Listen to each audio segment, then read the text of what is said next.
Well, speaking of her dear friend, the Honourable Phil Goff. Mr Speaker, where do I start? Well, let's start with let's not get all ideological. There's one reason why we're debating charter schools before this House, because that party over there, the ACT Party, with its 0.4% support in the polls in the last Colmar-Brutton, made that a condition of the supply and confidence agreement with National. It is ideological. Now, let's pick up the other point that the National members have made. You would think, Mr Speaker, listening to those National members, that charter schools were the best thing since sliced bread.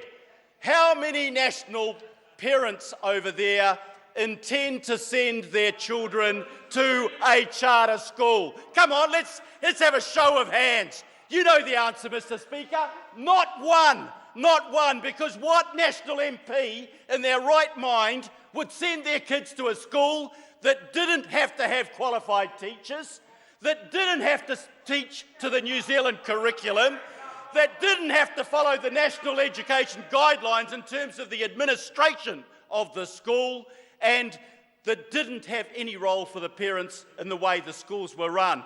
That's why they won't send their precious children to a charter school, sir, but they're happy to see kids from disadvantaged backgrounds go to the schools. And then Judith Collins, my very good friend Judith Collins, said, "What on earth are we trying to fix?" Well, let's start with the middle school West Auckland.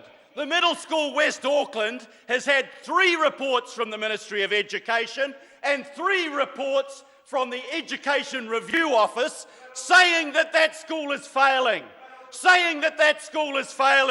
And then you've got Whangaruru, 49 students last year. How many of them gained a national qualification? Let me ask Judith Collins. How many of those 49 at the Whangaruru charter school got a qualification last year?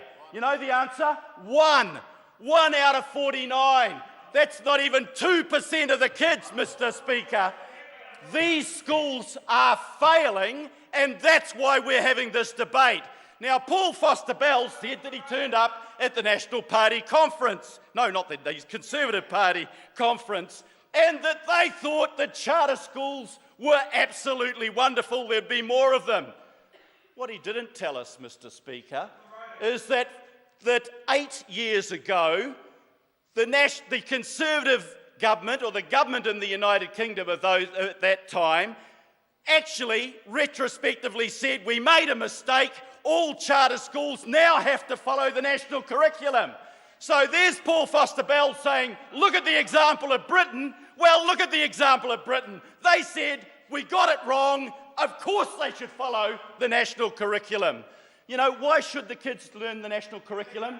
Because New Zealanders as a whole agree that that document gives the kids the skills and the areas of knowledge that they need to go out and succeed in the community. So why would we have a situation where the law says that kids that go to charter schools, the disadvantaged kids, don't have to learn what every other kid needs to know in our country? It is a shocker, Mr Speaker. It's a shocker. And I waited and waited for Mr Seymour or Mr Williamson to give us the justification. What I heard from Mr Seymour was that this was all a plot by the education unions and that we were their stool pigeons. Well, let me read from the Treasury paper. The New Zealand Treasury, hardly a radical or a left-wing institution. They said that teacher registration is an indication of a minimum level of quality. It should have been in for the charter schools. They said that they were opposed to allow these charter schools to hire unregistered teachers. They said that the benefits of introducing the schools would not outweigh the costs and the risks. They weren't in favour. The Maxim Institution, hardly a radical left organisation, they said that all the charter schools will do is rob the kids and the funding off the public schools that they were competing with.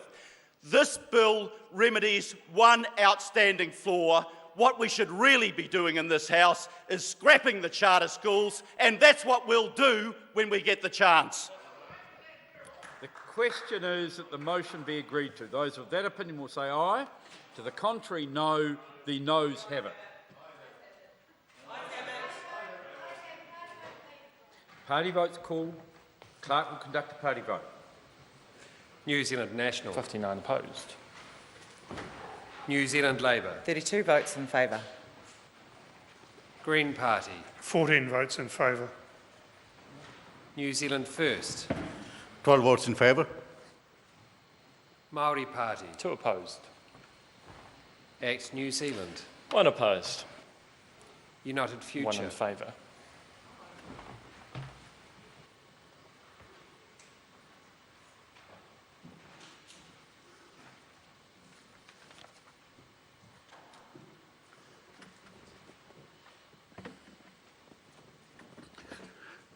The ayes are 59, the noes are 62. The motion is not agreed to. Call on members' order of the day number 2.